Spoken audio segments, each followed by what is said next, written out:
Welcome back, ladies and gentlemen. Let's focus on a very, very important aspect or a development that somewhere escaped the radar of a lot of people. There was a blast that happened outside a temple in Coimbatore. Initially, the local establishment, the government in Tamil Nadu, everybody tried to pass it off as a cylinder blast. But the NIA turned around and said, and when it looked at the entire event, and of course there was political voices that challenged the initial version, and they stumbled upon something far more sinister.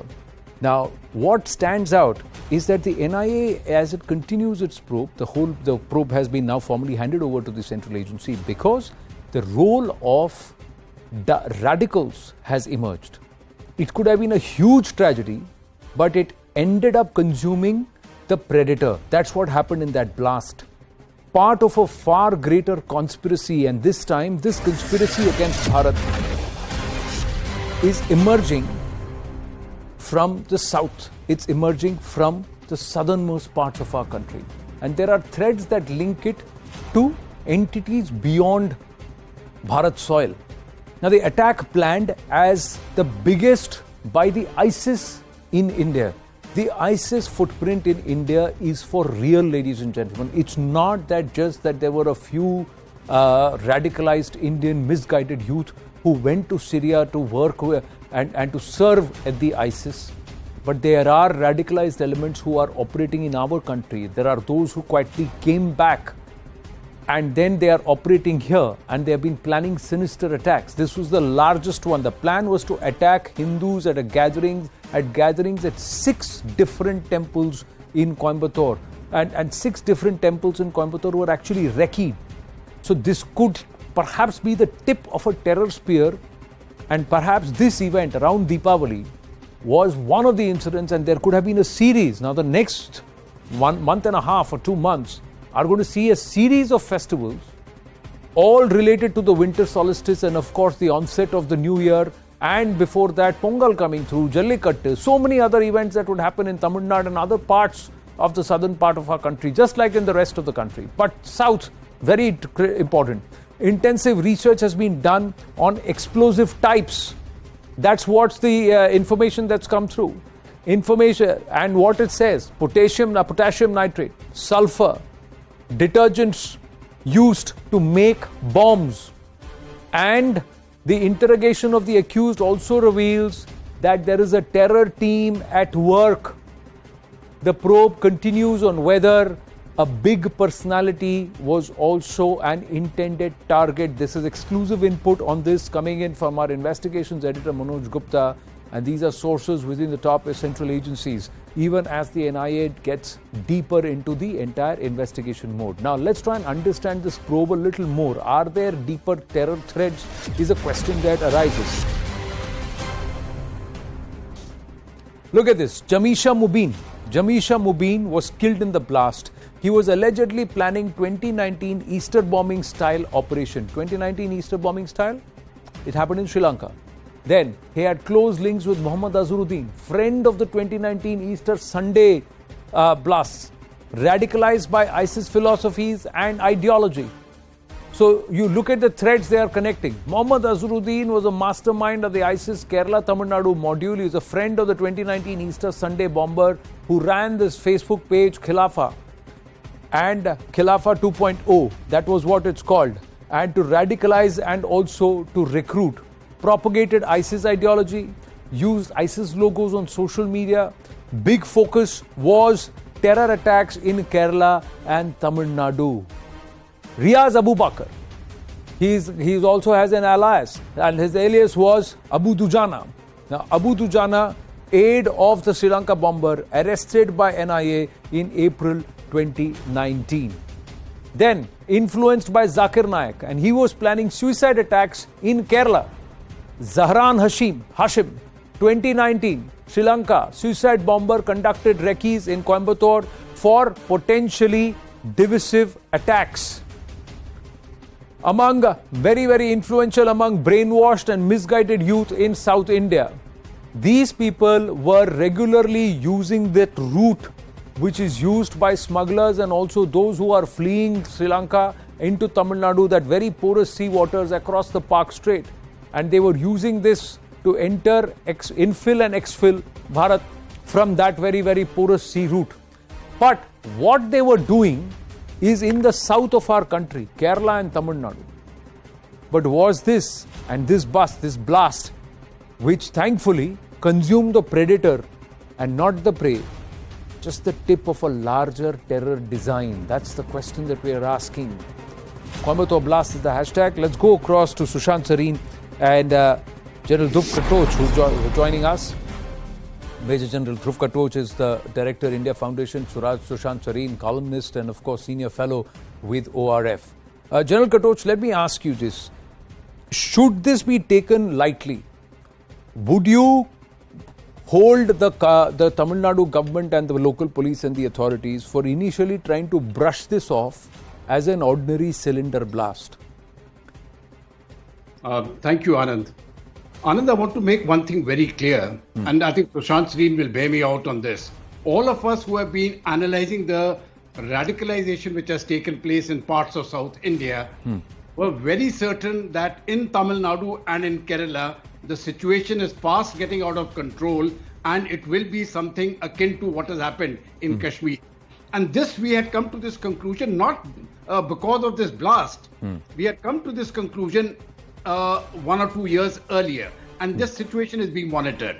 Now, we were all the time, there used to be this thinking, what will happen now? Are we going to get hold of these people? I think it is very fortuitous that, very fortunate that these people, that the bomb exploded before they could really do something. Yes. But it was not an isolated bomb. There would have been multiple targets, and the aim is to create a situation in South India much akin to what is happening in Kashmir. The aim is very clear. It is one part of it is, of course, radicalization. Creating terror in the country. But the second part has got a very much larger economic motive inside. That is to prevent the economic rise of India, which is becoming a threat to other countries.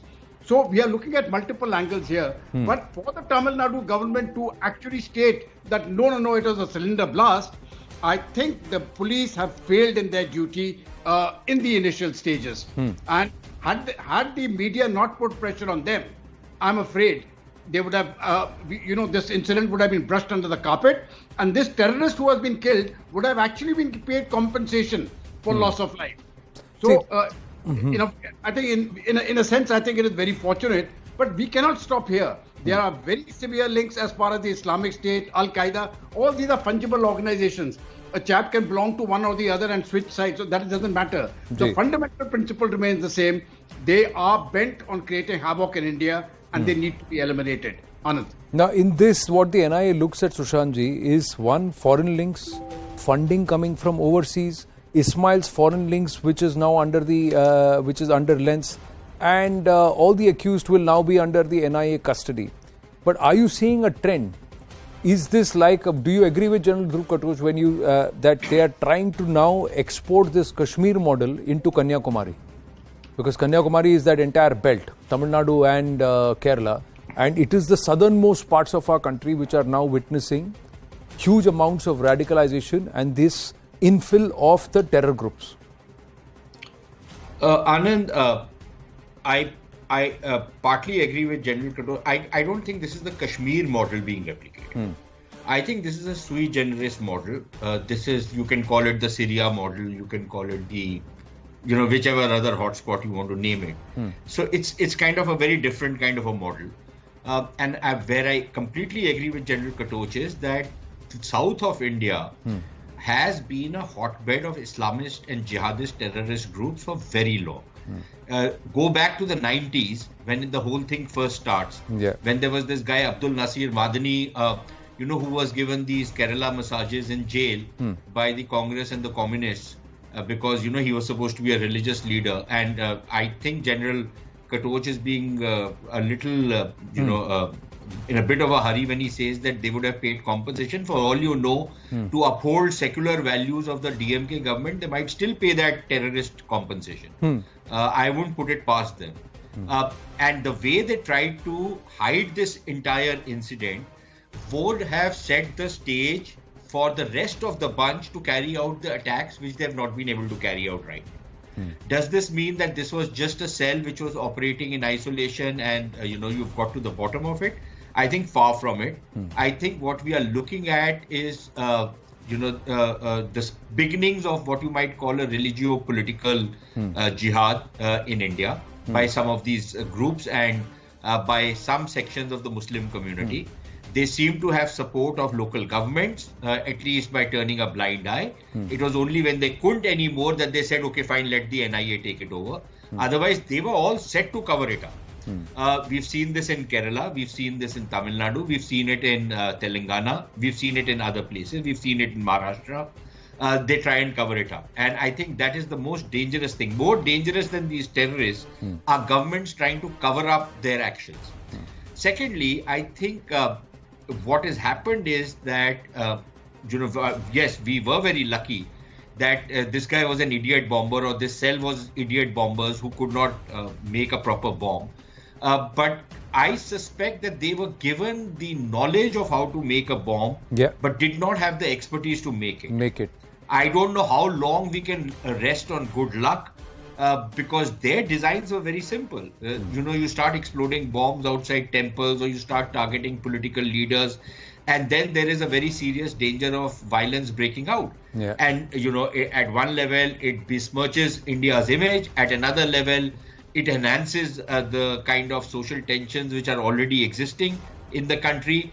So you create a kind of a powder keg kind of a situation in which the local governments in various states will continue to support these guys or turn a blind eye while they carry on their work and continue to, raise this drum of secularism under threat and India under threat. So I think it is part of a larger sinister design and we need to be very, very careful about it, particularly because, you were speaking about the Sri Lanka bombers. Yes. Where was the organization? Which was the mother organization? Where did it come from? It was in Kerala. If I'm wrong, or Tamil Nadu. Tamil Nadu. They were operating in Tamil Nadu. Tamil Nadu base was was operating there. in Tamil Nadu. Yeah. Right? But What have we heard of what has happened to that organization and its head and its entire network? We haven't really heard anything that any serious action has been taken against them. These guys have been thrown into jail. We haven't really heard anything much of that. And I'm talking about what is available in the public domain. The point is that these groups have been growing and they've been spreading. Anand, let me also ask you, where were the maximum number of recruits, the known recruits? I'm not talking about the unknown guys. Kerala and the Tamil Nadu. maximum number of known recruits to the ISIS. Kerala and Tamil Nadu. Kerala and Tamil Nadu. Kerala and Tamil Nadu, right? Now, if people in positions of responsibility cannot join the dots, then either they are completely stupid, or these guys are part of this sinister plot against India. I can't think of a third reason why such visible dots cannot be joined. So I think what we are sitting on is a kind of a powder keg situation. This faster, the intelligence agencies and the investigation agencies and the state governments move to dismantle these networks and throw these guys in jail and throw the keys away, the better it will be for social harmony and peace in India. But if they're going to be remiss, then, it's just a matter of but time here is before a challenge. Powder keg explodes. No, but here is the challenge, General Katoj. One is, it appalls me to show that, to know that for just to sort out political equations or to try and settle political scores, somebody would be ready to even tear through the fabric of the country and play this entire national security game. Because I thought national security is above everything else. So that is uncompromisable. The other aspect is, how do I catch radicals? The problem with a lot of the cops on ground and the agencies on ground is they know these people are radical. They know they are associating with people who have got terror links. But how do I catch them and present them in court? Because when they go to court, there is nothing on proof. So they are let off. So it's a setback there also. So how do you curb this? Anand, I think that's a very valid question. But first, I just want to issue a clarification. When I gave the comparison with Kashmir, nowhere did I allude to the fact that we are following the Kashmir model. No, we are looking at disturbances in Kashmir and creating similar disturbances in South India. You see, the levels of violence, methodologies will of course be different. Now, the question is, how do you catch these fellows, the radicalizations? And more importantly, how do you put them behind bars? I think the second aspect of it, to actually convict them in a court of law is going to be a very, very difficult process. But to find out who they are can be done through analysis of their social media posts. That is one. Number two, we know who the leadership is. And I think if you start monitoring the madrasas and the mosques, we will come to know where the hate speeches are coming from. Right. If you start analyzing where the finances are coming from, it will lead us back onto a trail. But trail can be monitored and we can get them. Let's say all of this is done, but what do I do after that? That's where the biggest hurdle is at the moment. I have to pause at that. On that note, we'll take this discussion further. It calls for a larger conversation. I've run out of time tonight. Sushantji, General Dhruv Katoch, thank you very much. Winding up the right stand on that note. Zakar Reddy with Brass Tacks.